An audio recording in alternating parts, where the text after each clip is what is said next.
آج ہم انشاءاللہ سستی کے موضوع پر بات کریں گے، کیونکہ سستی جو ہے یہ نفاق کی علامت ہے، اور نفاق جو ہے، منافقت جو ہے، یہ بہت خطرناک بیماری ہے جو سستی سے جنم لیتی ہے۔ سستی کے لیے لفظ عربی میں کسل استعمال ہوتا ہے، اور ہم وہ دعا بھی پڑھتے ہیں نا، اللہم انی اعوذ بک من الہم والحزن والعجز والکسل۔ تو یہ جو کسل ہے، اس کا مطلب ہوتا ہے کہ انسان کی طبیعت دین اور دنیا کے ایسے کام کرنے سے بوجھل ہو جائے جن کے کرنے سے اسے بوجھل نہیں ہونا چاہیے، شوق سے کرنا چاہیے ان کو، لیکن انسان ان چیزوں کو کرنا نہ چاہے، اور اس کی طبیعت میں کر کے تھکن ہو، اور وہ بور ہو رہا ہو، اور اس کا دل گھبرا رہا ہو۔ تو سستی جو ہوتی ہے یہ انسان کی دشمن ہوتی ہے، اور اس سے باہر نکلنے کی ضرورت ہوتی ہے انسان کو، کیونکہ یہ زندگی ہمیں ایک دفعہ ملی ہے نا، بار بار تو نہیں ملے گی، اور اگر ہم نے اس کو میکسیمم اچھے کاموں میں استعمال نہیں کیا تو آخرت میں نقصان ہوگا، اور پھر سخت پریشانی ہوگی، اور پھر ہم واپس نہیں پلٹ سکیں گے اور کچھ کر بھی نہیں سکیں گے۔ تو اس لیے بہت ضروری ہے کہ ہم یہیں پر اس دنیا میں ہی اپنی اصلاح کر لیں اور ایسی ساری بیماریوں سے نجات حاصل کر لیں اللہ کے اذن سے، اللہ کی مدد سے۔ تو سستی کی دو اقسام ہیں، ایک ہے عقل کی سستی اور دوسری ہے جسم کی سستی۔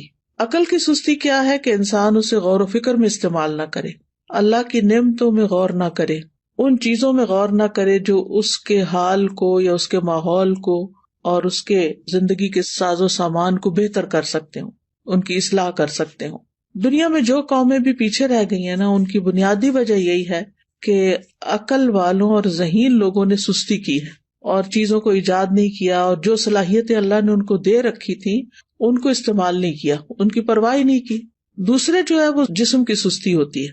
جسم کی سستی جو ہوتی ہے یہ انسان کو نیکی کے کاموں سے محروم کر دیتی ہے، اور خاص طور پر عبادت میں پیچھے رکھتی ہے۔ جیسے ابھی آپ نے یہ آیت کی تلاوت سنی کہ منافق جو ہیں جب نماز کے لیے کھڑے ہوتے ہیں تو انتہائی سستی سے کھڑے ہوتے ہیں، اور بس دکھانے کی نماز پڑھتے ہیں کہ دوسروں کو پتہ چل جائے کہ ہم نے نماز پڑھ لی، اور وہ اللہ کو بہت تھوڑا یاد کرتے ہیں۔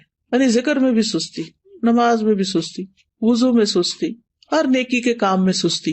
اسی طرح جسم کی سستی جو ہوتی ہے وہ انسان کو دنیا میں بھی ترقی سے محروم رکھتی ہے۔ یعنی جو کام انسان کو اپنے جسم سے کرنے ہوتے ہیں، اگر وہ اپنے جسم کو استعمال ہی نہیں کرتا اور محنت نہیں کرتا، مشقت نہیں کرتا، تو دنیا میں بھی ترقی حاصل نہیں کر سکتا۔ نبی صلی اللہ علیہ وسلم جو تھے وہ سستی سے پناہ مانگتے تھے، اور صحیح مسلم میں جو دعا آتی ہے کہ رسول اللہ صلی اللہ علیہ وسلم یہ دعا فرمایا کرتے تھے، اللہم انی اعوذ بک من العجز والکسل والجبن والحرم والبخل واعوذ بک من عذاب القبر ومن فتنۃ المحیا والممات۔ اس کے اور ورژنز بھی ہیں، لیکن صحیح مسلم میں یہ دعا اس طرح آتی ہے، اے اللہ میں عاجز ہونے، سستی، بزدلی، بڑھاپے اور بخل سے تیری پناہ میں آتا ہوں، اور میں قبر کے عذاب اور زندگی اور موت کی آزمائشوں سے تیری پناہ میں آتا ہوں۔ تو انسان جب بے بس ہوتا ہے اور سست ہوتا ہے تو ہر بھلائی سے محروم ہو جاتا ہے۔ ابن قیم کہتے ہیں کہ نبی صلی اللہ علیہ وسلم نے بے بسی اور سستی سے پناہ مانگی کیونکہ یہ دونوں ایک دوسرے کے ساتھی ہیں۔ تو اگر کوئی بندہ کامل عبادت نہ کرتا ہو، مثلا صرف فرض پڑھ لیے، صرف چھوٹی چھوٹی صورتیں پڑھ کے جلدی سے بس سلام پھیر دیا، اور اس بارے میں اپنی اصلاح بھی نہ کرتا ہو، کوشش بھی نہ کرتا ہو، تو یا تو وہ اس پر قدرت نہیں رکھتا، وہ کر ہی نہیں سکتا، بالکل ہی نکما انسان ہے، اور اس کا قدرت نہ رکھنا کیا ہے؟ بے بسی ہے، یعنی ہمت ہی نہیں اس کی، یا وہ اس پہ قادر ہوتا ہے لیکن کام نہیں کرنا چاہتا، اور یہ سستی ہے۔ یعنی ایک تو شخص ہے مثلا بیمار ہے یا بوڑھا ہے یا مجنون ہے، اس کی عقل ہی کام نہیں کرتی، یا مشلول ہے یعنی پیرالائزڈ ہے، تو وہ تو اب الگ بات ہے۔ لیکن ایک یہ ہے کہ پھر انسان سب کچھ ہے، ہمت، طاقت، سب کچھ ہے، لیکن بس کام نہیں کرنا، ہٹ درمی ہے، تو اس طرح انسان ہر بھلائی سے محروم ہو جاتا ہے اور پھر شر کی طرف چل پڑتا ہے۔ تو جو شخص کامیاب ہونا چاہتا ہے، پہلے تو آپ اس وقت جو مجلس میں موجود ہیں وہ اپنے آپ سے پوچھیں کہ واقعی آپ کامیاب ہونا چاہتے ہیں؟ اگر کامیاب ہونا چاہتے ہیں تو اس کے لیے سستی کو چھوڑنا بہت ضروری ہے۔ ابو حاتم کہتے ہیں کہ کامیابی کا سبب یہ ہے کہ سستی اور کاہلی کو چھوڑ دیا جائے، کیونکہ یہ محرومی کے اسباب میں سے ہے۔ سستی انسان کی پروقار شخصیت کی بھی دشمن ہے، اور خاص طور پر اگر انسان کو کسی کام کا موقع مل جائے، جیسے آپ لوگوں کو قرآن مجید کی تعلیم حاصل کرنے کا موقع ملا ہوا ہے، اور پھر اس کے بعد آپ اپنے کورس کو پراپر طریقے سے نہ کریں، ٹیسٹ کی تیاری نہ کریں، وقت پر ٹیسٹ میں حاضر نہ ہوں، ری ٹیسٹ ٹائم پر نہ دیں، اور اپنی جوانی کا، اپنے وقت کا، اپنی عمر کا 1 سال وہ صرف سستی میں گنوا دیں، تو یہ تو بہت بڑی غلطی ہے، اور یہ تو اپنے لیے تباہی لانا ہے، یعنی یہ ناکامی. کیونکہ بہت سے اسٹوڈینٹ جب ایڈمیشن لیتے اور پاس نہیں ہوتے اور پھر سال گزار کے چلے جاتے ہیں، نہ سرٹیفکیٹ لیا، نہ کوئی قرآن مکمل کیا، اور نہ ہی کوئی جو کرنے کے کام تھے وہ کیے، نہ پوری طرح سارے لیسن سنے، نہ سارے سبجیکٹس اٹینڈ کیے، کبھی صبح دیر سے آیا، یعنی مختلف طریقے سے اپنا وقت ضائع کیا.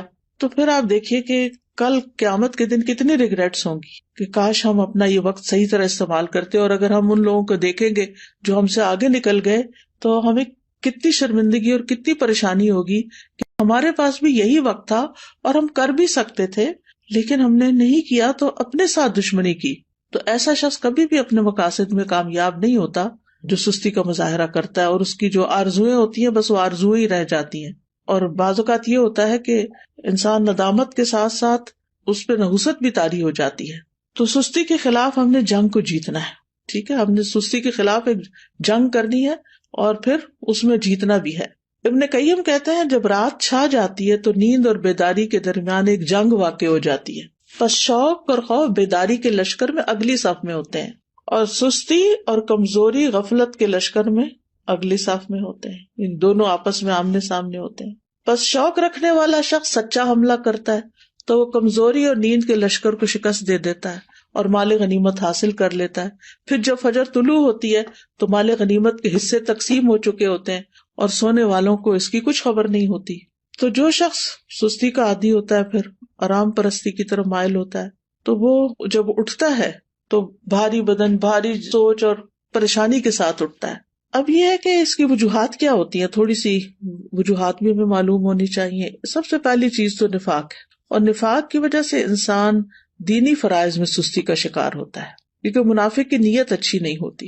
اگر کوئی کام کرتا بھی ہے عبادت وغیرہ تو ریاکاری دکھاوے کے لیے کرتا ہے، لوگوں کی دنیا کی سزا سے ڈرتے ہوئے ایسے کرتا ہے کہ اگر نماز نہیں پڑھی تو ماں باپ کیا کہیں گے، وہ گھر سے نکال دیں گے، یا یہ کہ پھر میں لوگوں کی نظروں سے گر جاؤں گا. اسی طرح یہ ہے کہ لیسن صرف استاد کے ڈر سے یاد کرنا، قرآن کے شوق میں یاد نہ کرنا، قرآن سے محبت کی وجہ سے یاد نہ کرنا، ڈپلومہ کورس کرنا تعلیم القرآن کا لیکن اللہ کی خوشنودی کے لیے نہ کرنا، صرف ماں باپ کی خاطر کر لینا، یا پھر یہ کہ لوگوں کو بتانے کے لیے جی اس نے قرآن پڑھا ہوا ہے. تو ہمیں اپنی نیت کی بھی اصلاح کرنی ہے اور پھر اللہ کی محبت میں یہ کام کرنا ہے اور پورے شوق کے ساتھ کرنا ہے. دوسری وجہ ہوتی ہے آرام پسندی، یعنی انسان اپنے آپ کو کوئی تکلیف نہیں دینا چاہتا، بس آرام ہی کرنا چاہتا ہے. اور تیسرا یہ ہے کہ بعض اوقات انسان کی جو فراغت ہوتی ہے کہ اس کے اوپر کوئی بڑی ذمہ داری نہیں، کوئی اس کے مقاصد نہیں زندگی میں، تو پھر اس کے لیے کوئی موٹیویشن ہی نہیں ہوتی، بس ایسے ہی ادھر ادھر ہاتھ پاؤں مارتا رہتا ہے اور لگ کے کوئی کام نہیں کرتا. اور صحابہ جو تھے وہ فارغ انسان کو سخت ناپسند کرتے تھے. ابن مسعود کہتے ہیں رضی اللہ عنہ، میں اس بندے کو پسند نہیں کرتا جسے میں بالکل فارغ دیکھتا ہوں، نہ وہ دنیا کے کسی کام میں مشغول ہوتا نہ آخرت کے کام میں، بس بیکار بیٹھے ہوتے ہیں لوگ. آپ نے دیکھا ہوگا کہ ہمارے یہاں کتنا عام ہے، پارکوں میں بیٹھے ہیں لوگ، سڑکوں پہ بیٹھے ہیں، فٹ پاتھ پہ بیٹھے ہیں، فارغ ہیں، بینچوں پہ بیٹھے ہیں، کوئی سگریٹ پی رہا ہے، کوئی باتیں کر رہا ہے، کوئی ٹھٹے مار رہا ہے، بس ادھر ادھر کی باتیں. پھر اسی طرح یہ ہے کہ ایک اور وجہ یہ بھی ہوتی ہے عیش پسندی، خوشحالی، کہ انسان کو جب اور لوگ کام کرنے کے لیے خدمت کے لیے مل جاتے ہیں تو پھر وہ خود کام نہیں کرتا اور اس طرح وہ بیکار رہنے کا عادی بن جاتا ہے. لیکن بہت سے عقلمند مالدار لوگ ایسے دیکھے گئے ہیں، وہ کام کر کے خوش ہوتے ہیں، ان کے پاس مال ہوتا ہے، وہ بہت سے خادم رکھ سکتے ہیں لیکن پھر بھی وہ اپنا کام خود کرتے ہیں، اپنی گاڑی خود چلاتے ہیں. اور اگر آپ یہاں پر آ کر آپ دیکھیں تو لوگ ملینئر ہوں گے لیکن اپنی کار خود ڈرائیو کر رہے ہوں گے، اپنا گھر خود صاف کر رہے ہوں گے، اپنا گارڈن خود مینج کر رہے ہوں گے. تو جو عیش پسند لوگ ہوتے ہیں وہ پھر سست ہو جاتے ہیں، اور پھر جب انسان کے اوپر بہت زیادہ سستی آتی ہے تو انسان زندگی کے لطف سے بھی محروم ہو جاتا ہے، کیونکہ جب مصروفیت زیادہ نہیں ہوتی تو پھر انسان بور ہونے لگتا ہے، اور وہ بوریت جو ہے وہ انسان کی صلاحیتوں کی قاتل بن جاتی ہے. پھر اسی طرح ایک اور چیز جو بہت سست کر دیتی ہے انسان کو، وہ ہے زیادہ کھانا پینا. جو انسان زیادہ کھاتا ہے، زیادہ سوتا ہے، اس سے بہت سی بلائیاں چھوٹ جاتی ہیں. اور پھر اسی طرح بہت زیادہ سونا جو ہے، نیند، یہ بھی انسان کو سست کر دیتا ہے. جب آپ ضرورت کے مطابق سوتے ہیں تو آپ ایکٹیو اٹھتے ہیں، اور جب زیادہ سو لیتے ہیں نا، جیسے ویکینڈ پہ آپ لوگ، بس یہ تو لازم ہے نا کہ ویکینڈ پہ زیادہ سونا ہے، تو زیادہ سو لیتے ہیں تو جب آپ اٹھتے ہیں تو ایسے طبیعت پریشان ہوتی ہے، آنکھیں بوجھل ہوتی ہے، جسم تھکا ہوا ہوتا ہے، اور پھر سارا دن کوئی خاص کام بھی نہیں ہوتا. لیکن جو لوگ اپنے ویکینڈ کو بھی، سنڈے کو بھی ٹائملی اٹھ جاتے ہیں، نماز اچھے سے پڑھتے ہیں، اذکار کرتے ہیں، قرآن کی تلاوت کرتے ہیں، اپنے جو کام سوچے ہوئے ہوتے ہیں چھٹی کے دن کرنے کے ان کو ترتیب وار کرنا شروع کر دیتے ہیں، تو ان کا دن پروڈکٹیو ہوتا ہے اور وہ خوب ایکٹیو ہو کے دن گزارتے ہیں. ابن قیم رحمہ اللہ کہتے ہیں کہ بہت زیادہ سونا دل کو مردہ کر دیتا ہے، جسم کو بھاری کر دیتا ہے، وقت کو ضائع کرتا ہے، اور یہ بہت زیادہ غفلت اور سستی پیدا کرتا ہے. پھر اسی طرح لمبی امیدیں لگانا، اچھا یہ ہو جائے تو پھر وہ بس سوچتے رہنا، سوچوں میں پڑے رہنا. پھر 8ویں چیز ہے سست لوگوں کی مجلس اختیار کرنا. جب انسان کی دوستی ایسے لوگوں کے ساتھ ہوتی ہے نا جو نکمے ہوتے ہیں تو اس کو بھی نکما کر دیتے ہیں. لیکن اگر آپ ایکٹیو لوگوں کے بیچ میں بیٹھیں گے تو آپ سست نہیں رہیں گے، کیونکہ آپ کو شرم آئے گی کہ سارے لوگ تو کچھ کر رہے ہیں اور میں فارغ بیٹھا ہوں. تو بلند ہمت لوگوں کی دوستی اور ان سے تعلق جو ہے وہ اختیار کریں، کیونکہ ماحول کا جو بگاڑ ہوتا ہے نا یہ انسان کی فکری صلاحیتیں، نفسیاتی، بدنی، ان سب چیزوں کو متاثر کرتا ہے. اور پھر اسی طرح یہ ہے کہ ایک اور چیز، کاموں کو مؤخر کرنا، اچھا کر لیں گے، یہ بھی ایک بہت مہلک بیماری ہے اور شیطان کا ایک حربہ ہے. یہ منافق جو ہوتے ہیں وہ نماز بھی بڑی لیٹ پڑھتے ہیں، سستی سے تو آتے ہی ہیں لیکن دیکھتے رہتے ہیں اچھا ابھی ہے وقت، ابھی ہے وقت، اچھا ابھی اٹھ جاتا ہوں، ابھی اٹھ جاتا ہوں. لیکن پھر کیا ہوتا ہے، کبھی نماز کا وقت بہت لیٹ ہو جاتا ہے اور کبھی ختم بھی ہو جاتا ہے. تو سستی جو ہے وہ سراسر نقصان دہ ہے. ہماری عبادات پر اس کا منفی اثر پڑتا ہے، عبادات میں کوتاہی ہوتی ہے، دل سخت ہو جاتا ہے، دل پہ زنگ لگ جاتا ہے، احساس ذمہ داری ختم ہو جاتا ہے. پھر انسان اپنے آپ کو جھوٹی تسلیاں دیتا رہتا ہے، اچھا پھر میں یہ کر لوں، پھر کل چلا جاؤں گا، پرسوں نکل جاؤں گا. غزوہ تبوک اگر آپ نے پڑھ لیا ہو تو اس میں جو لوگ 3 پیچھے رہ گئے تھے وہ کس وجہ سے پیچھے رہ گئے تھے؟ صرف سستی کی وجہ سے، حالانکہ ان کے پاس سواریاں تھیں. پھر اسی طرح یہ کہ سستی کی وجہ سے انسان کا بڑا قیمتی وقت ضائع ہو جاتا ہے، کیونکہ انسان اس سستی کے وقت کو کسی پروڈکٹیو اور بہت اچھے مفید کام میں نہیں لگا پاتا، انسان کے وقت کی برکت بھی اٹھ جاتی ہے. تو اس لیے بہت ضروری ہے کہ ہم جلد از جلد سستی کا علاج کریں اور اس سے چھٹکارا پائیں. سب سے پہلی چیز اللہ سبحانہ وتعالیٰ سے مدد، اللہ سبحانہ وتعالیٰ سے مدد مانگے، کیونکہ اللہ ہی مددگار ہے. واللہ المستعان. نبی صلی اللہ علیہ وسلم نے فرمایا وَاسْتَعِن بِاللَّهِ وَلَا تَعْجِزْ. اللہ سے مدد مانگو اور کمزور نہ پڑو، عاجز نہ بنو. اسی حدیث میں آتا ہے احرص علی ما ينفعک، جو چیزیں تمہیں نفع دینے والی ہیں ان کی حرص رکھو، یعنی ان کے لیے ایک شوق رکھو اپنے دل میں. تو بہرحال اللہ سے مدد مانگنی اور نیت کر لینی ہے کہ میں نے اللہ کی مدد سے انشاءاللہ اپنی سستی چھوڑ دینی ہے. اور پھر یہ دعا بھی پڑھنی ہے، اللہم انی اعوذ بک من الہم والحزن والعجز والکسل، آخر تک. یہ روزانہ کی دعاؤں میں شامل کر لیں. مثلاً آپ نماز کے بعد بھی پڑھ سکتے ہیں، اتحیات کے جب دروشی پڑھ لیتے ہیں اس کے بعد دعائیں کرنے کا وقت ہوتا ہے اس وقت بھی پڑھ سکتے ہیں. تو تیسرا یہ کہ دن کا آغاز جو ہے نا وہ اذان فجر سے یا تو پہلے کریں یا پھر ساتھ ہی کر لیں، اور پھر وضو کریں، ذکر کریں، نماز ادا کریں. تو اس سے بھی انسان کی ساری گرہیں کھل جاتی ہیں جو شیطان ہر روز انسان پہ سوتے وقت لگا دیتا ہے اور انسان کو تھپکیاں دیتا رہتا ہے کہ ابھی تو رات بہت لمبی ہے. تو جب انسان اٹھتا ہے اور اللہ کا ذکر کرتا ہے اور پھر وضو کرتا ہے، نماز پڑھتا ہے، تو اس کی ساری گرہیں کھل جاتی ہیں جو شیطان نے لگائی ہوتی ہیں، اور وہ حشاش بشاش خوش مزاج اٹھتا ہے. اور ورنہ پھر صبح نفس کی خباثت اور سستی کے ساتھ ہوتی ہے. پھر اسی طرح انسان اپنے ذہن میں یہ بات رکھے کہ میں نے سابقون السابقون میں ہونا ہے، مقربون میں ہونا ہے، اللہ کے قریب ہونا ہے. تو اللہ سبحانہ وتعالیٰ کی قربت حاصل نہیں ہو سکتی جب تک کہ انسان اللہ کے راستے میں دوڑ نہیں لگاتا. قرآن مجید میں آتا نا وَسَارِعُوا إِلَىٰ مَغْفِرَةٍ مِّن رَّبِّكُمْ وَجَنَّةٍ عَرْضُهَا السَّمَاوَاتُ وَالْأَرْضُ أُعِدَّتْ لِلْمُتَّقِينَ. ایک دوسرے سے بڑھ کر دوڑو اپنے رب کی بخشش کی طرف اور اس جنت کی طرف جس کی چوڑائی آسمان و زمین کے برابر ہے، وہ متقین کے لیے تیار کی گئی ہے. تقوی والے جو ہوتے ہیں ان سے غلطی ہو جائے، سستی ہو جائے تو فوراً توبہ کرتے ہیں، مغفرت کی طرف دوڑتے ہیں، جنت کا شوق رکھتے ہیں، اللہ کی طرف دوڑ دوڑ کے جاتے ہیں. پھر یہ ہے کہ اس بات کے اوپر پریشان ہونا کہ سستی منافقین کی صفات میں سے، تو میں نے منافقت سے نکلنا ہے، کیونکہ منافقت بہت بہت نقصان دہ ہے انسان کے لیے.